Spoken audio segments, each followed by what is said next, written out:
Why did you go jail?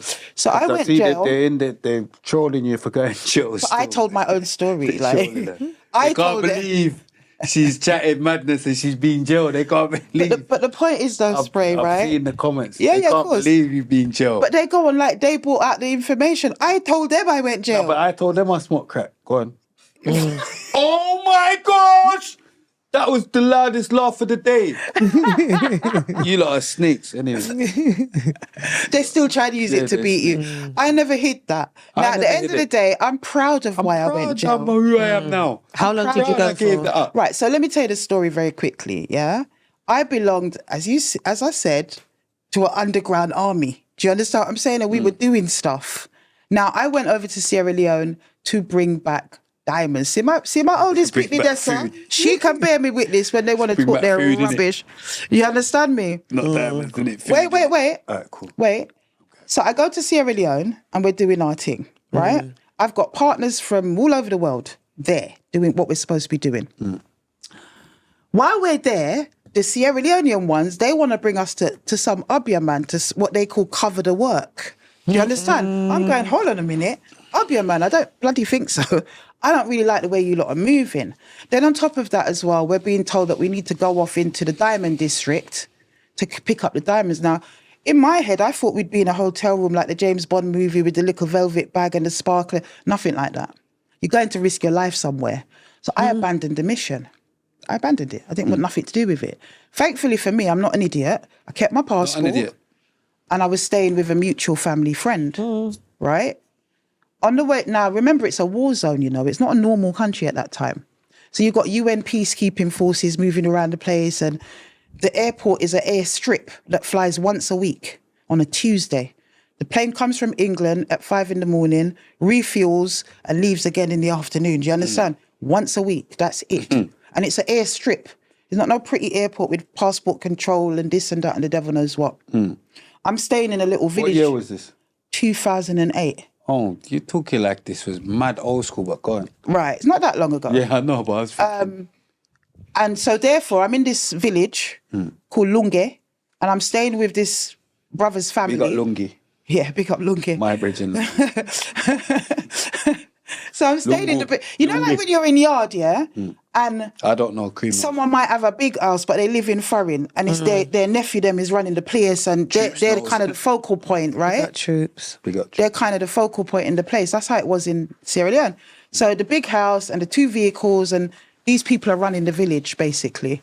So on the way to the airport, I'm on this vehicle with a whole heap of African woman looking to go and sell things at the airport because, you know, it's an opportunity, isn't it? The plane's coming in from foreign. And all of the cargo and my luggage and whatever was on the other vehicle. And as we're driving along this big dirt road, that front vehicle is sped off, and it's 2 brothers driving it who I know. Do you get what I'm saying? It sped off, thought nothing of it. When we got to the airport, that vehicle was already there. I've then gone and I got hustled off of the vehicle by a soldier and the 2 boys who I knew and just put on the plane. Because it's a war zone, so you're not going to think you're going to have to line up and do this and do... And I'm thinking, oh, yeah, I got through nice and quick, nice to be English. I fly back to Gatwick. I'd abandoned the mission 2 weeks before and just had a jolly with a guy called Tyson that used to live in England. We just ended up having a nice little jolly over in Freetown. Gary Nelson. His name was Tyson. I don't even know where he's anything else. He's just a guy that I met out there. I'm just kidding. No, nothing like that. But we decided to roll together, and he was showing me all the places and rah, rah, rah. And that was it. Went home. Got to Gatwick. Now, remember, I'm thinking in my head, I know the bits I've been doing, smuggling people into the country, going here, training with Mau Mau fighters and all this madness that I've been doing. So when I got stopped in the Green Channel, I thought, frig, they kind of know where I've been. Do you know what I'm saying? Thinking of it on that level. They've opened the case and there's all these brown packages. With some weird powder over it. And I'm thinking, what is this? But in my head, I'm thinking, you lot have set me up because you know about the operation, not the smuggling, but the wider operation. You lot know. So you lot have said, and actually you can see in my court papers where it says Miss Rose then says to the customs officer, you did this. Because I was saying, you did this. Anyway, I get banged up. Mind games. I get put in the holding cell. As well. But I really believed it though, Spray. I believed that they were the one. I didn't think it was about what was in the case. I didn't even know what was in the case. It turned out that it was a whole heap of weed. Now you told me. Oh, I thought it was food. No, it was weed. It was cannabis, right? I thought it was, Right? Now you told me. For his butch. You told me my people are Jamaican, right? We're all Black British here.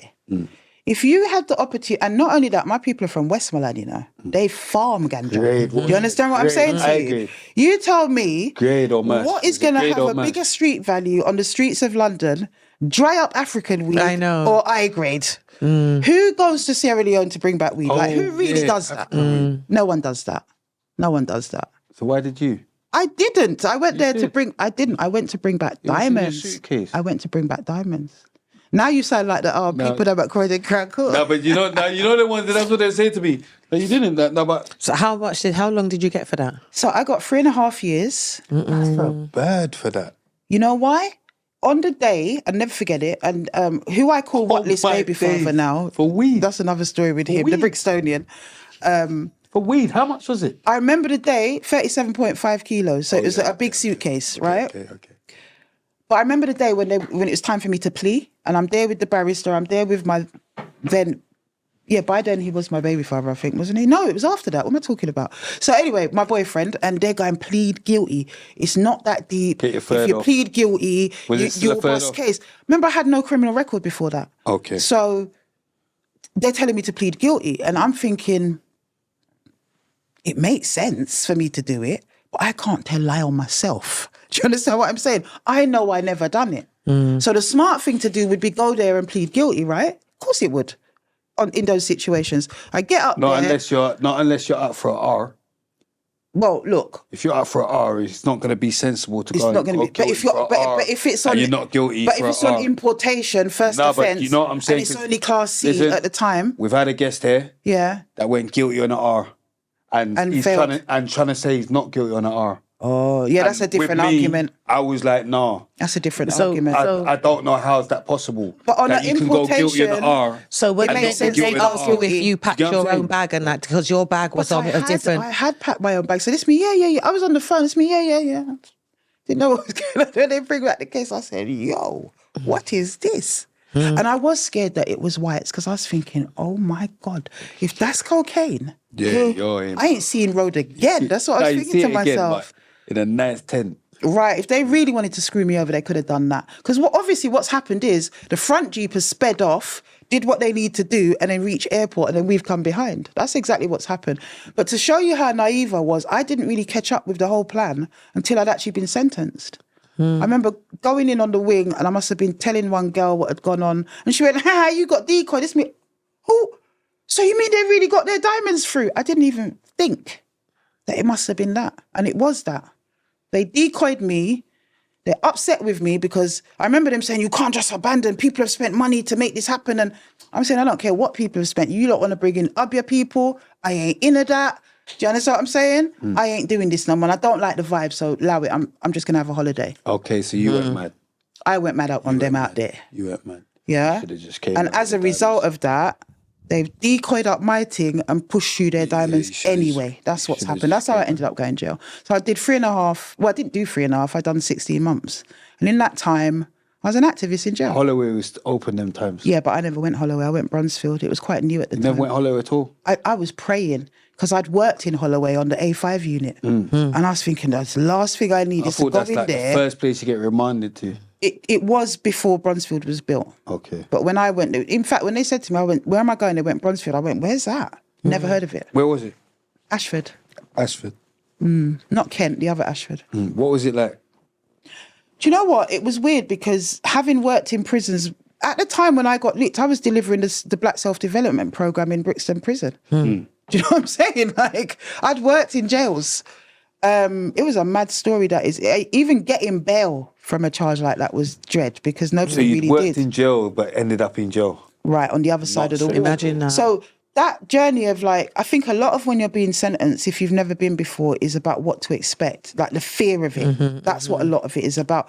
I knew what it looked like in jail. I knew who was who's the SO, who's how the old PO. are you? Them times I'm a big woman. I'm like what I'm 39, 38. That's the first time touching to the bin.